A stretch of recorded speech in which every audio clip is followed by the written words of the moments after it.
ها وبعدين أسيبك ولا أوقفك ولا هبب فيك إيه؟ ما أنا ممكن أسيبك تخسرني، وممكن برضه أوقفك تطلع تكسبني. طب نسأل شات جي بي تي؟ مش هيحل معايا نظري في نظري. بص، احنا نعد ل3 ونوقف الحملة، وخسارة قريبة ولا مكسب بعيد. يلا بينا. 1 2 3. لا.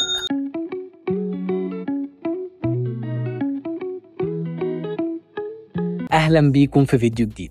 طبعا في الفيديو ده هنتكلم فيه عن امتى نوقف اعلاننا. طبعا بيقابلنا نفس الشعور اللي هو والله انا مشغل اعلان ومش عارف هل ده اعلان ناجح ولا ده اعلان فاشل، هل على المستوى البعيد هيجيب لي ولا مجرد 2-3 وهيقف. في الفيديو ده ان شاء الله هنقسمه لنقطتين. النقطة الاولى في البدايات وهي التستنج، هنعرف ازاي واحنا بنعمل تستنج احنا ماشيين صح. والنقطة التانية وهي السكيلينج، بعد الحمد لله لما نجحنا في التستنج وعرفنا كل النقط، يا ترى في السكيلينج اللي هو بنزود مبيعاتنا واوردراتنا والكلام ده كله، هل ده مؤشر ولا مجرد تست وخلاص؟ في البداية هنتكلم عن التستنج كبدايات. في التستنج احنا هنقسمها ل3 نقط. النقطة الأولى ودي مهمة جدا، اللي هي لما تتخطى البريك ايفن سي بي اي with no sales. بمعنى ان والله انت لو عندك منتج تكلفته $5 وانت بتبيعه ب$25، يبقى الربح بتاعك كام؟ $20. طب والله انت عملت اعلان وصرف اكتر من $20 من غير اي مبيع. في الحالة اللي زي دي انت بتضطر ان انت توقف الحملة. ممكن طبعا لما توصل ل25 صرف تجيب لك ربح، بس مش مؤشر ان دي حملة يعتمد عليها لفترة طويلة او يعتمد عليها من الاساس. فبنضطر طبعا نغير في البداية الكرييتيف ده. لو انت متأكد من المنتج ان والله المنتج ده شايفه قوي وكويس وانت واثق فيه، ماشي، بس طبعا مرشحش بكده. النقطة التانية لما السي بي ام يعدي $20. ايه هو السي بي ام؟ هو المعدل لكل 1000 ظهور. بمعنى ان والله لو التكلفة $20 لكل 1000 واحد بيشوفك، في الحالة اللي زي دي انت مضطر توقف الاعلان، الا برضو لو انت واثق في المنتج. وطبعا ده بناء عن تجارب شخصية، ان هي لما بتتخطى $20 فده مش مؤشر ان انا اقدر برضو اكمل عليه، ان هي دلوقتي داخلة في مرحلة خسارة، ان انا لما كل 1000 واحد اصرف عليه $20، فما اعتقدش ان ده مؤشر نجاح ابدا. النقطة الثالثة وهي السي بي سي اوفر $2. معناه ايه؟ ان تكلفة كل شخص ضغط على اللينك عندي، عمل كليك على اللينك عندي ودخل على الويب سايت، تكلفته $2. ده طبعا مؤشر مش كويس ابدا، ان احنا محتاجين نكون اقل من كده. لما كل واحد يخش على الويب سايت عندي يبقى $2، فاكيد دي مش حملة ناجحة. الحملة الناجحة دايما بتكون اقل من كده. طبعا في حاجات نادرة، انا بكلمك عن 95% من الاعلانات اللي شغال. يبقى في التستنج دلوقتي عندنا 3 نقط لازم نهتم بيهم. اولا ان احنا ما نعديش البريك ايفن، والسي بي ام ما يعديش $20، والسي بي سي ما يعديش $2.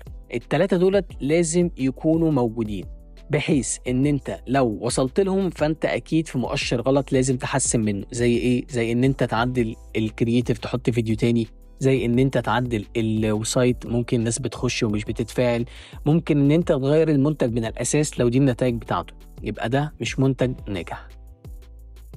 هننقل دلوقتي للنقطة التانية وهي السكيلينج. طب دلوقتي انت عديت كل المراحل اللي فاتت ووصلت ان انت بتجيب ارقام كويسة، ان احنا اهم حاجة عندنا المبيعات. احنا مش مهم عندنا والله، ممكن نتغاضى عنها طبعا، ممكن الارقام اللي فاتت دي عندك لكن بتجيب لك مبيعات والاوردرات بتتسلى والفلوس بتنزل وحاطط ربح عالي، فده مش مقياس. انا بكلمك عن الحاجة الستاندرد اللي هو والله ده الطبيعي. لكن طبعا في 5% من الناس ماشي والله بيعمل اعلان والكليكاية واقفة ب4-5، لكن الكليكاية بتجيب اوردر. فاهم الفكرة؟ لكن في الطبيعي منه في البدايات تمشي على نفس النقط اللي موجودة عشان تلاقي المنتج الناجح بتاعك ده. طب وصلت للمنتج الناجح وعايز تعمل له سكيلينج، والله لازم تخلي بالك برضو من 3 نقط. النقطة الأولى وهي لما ال ROS يكون أقل من 2% من 3 ل5 أيام بدون نتيجة. ايه الار او اس ده العائد على الاستثمار، بمعنى ان انا لما كل ما اصرف جنيه بيجي لي قصاده كذا من الارقام. لو الار او اس عندك اقل من 2% من 3 ل 5 ايام في الحمله التستنج، فده مش مؤشر ان هو يبقى سكيلينج. امتى يبقى سكيلينج؟ لو اعلى من كده، اعلى من 3 و4 و5 طبعا خلال 3 ل 5 ايام. في الحاله اللي زي دي تمسك في الحمله دي وما تسيبهاش، تبدا تعمل لها ريتارجت، تبدا تعلي البادجت، تبدا تعمل لها تكرار وتزود لها الميزانيه، لان دي فيها ملامح ان هي فعلا منتج نجح ويكمل معاك. النقطة التانية، لما تعمل بادجت كبير ما تبصش للأرقام لمدة 48 ساعة، لا، عشان المنصات بتحتاج وقت عشان تفهم وتوصل لجمهورك، وده بياخد وقت طويل. انت دلوقتي لو كنت مثلا شغال ب $20 $50 في اليوم وحابب تعلي البادجت ل 200 و300 و400، اوعى تبص على الإحصائيات لمدة 48 ساعة. ليه؟ لأن خلال ال 48 ساعة دولت الألجوريزم لسه، يعني انت خضيته، انت كنت شغال ب50 طلعت له 200 و300، فهو عايز يوظف لك الميزانيه صح عشان ياخد اكبر عدد من الفلوس منك، لان طول ما انت شغال هو شغال. فانت لازم تسيبه ياخد وقت. 48 ساعه رايق، سيب كل حاجه. بعد ال 48 ساعه ابدا شوف الارقام، ابدا والله احصائيه كذا كذا كذا كذا كذا عشان تلاقي فيه نتيجه معاك بشكل كويس. والنقطة الأخيرة وهي خليك راكز ورايق، عشان الأمور والقرارات بتاخد ببساطة في النهاية numbers don't lie. أهم حاجة في الإعلانات اوعى تجري ورا عواطفك أو مشاعرك، أو والله ده مش بتجيب فأنا أوقف، لا ده بتجيب فهزود، لا. احنا هنا في الإعلانات بنتكلم بلغة الأرقام. والله زي ما قلنا السي بي سي بتساوي كذا، السي بي ام بيساوي كذا، الار او اس بتساوي كذا، في مبيعات بتجيلنا في الحالات اللي زي دي. خليك يعني مش هتزعلين. لكن لو الارقام فاشله، لكن مثلا على سبيل المثال انت في ناس كتير السي بي سي اللي هو الدخول على الويب سايت عندك قليل، والله واقف معاك ب 10 سنت وب 20 سنت، لكن يومين 3 4 مفيش اوردرات، يقف برضه.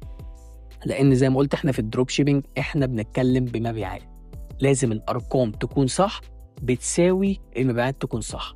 ممكن السي بي ام عالي، السي بي ام قليل، لكن برضو مفيش ارقام، مفيش مبيعات، تمام.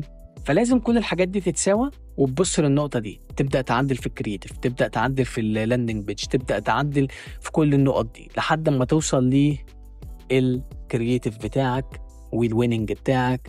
وبكده نكون خلصنا الفيديو النهارده، واتمنى يكون افادكم. ولو حد عنده اي اسئله فتقدر تعمل لي فولو على الانستجرام، وبنزل اسك كل اسبوع، واشوفكم في فيديو جديد.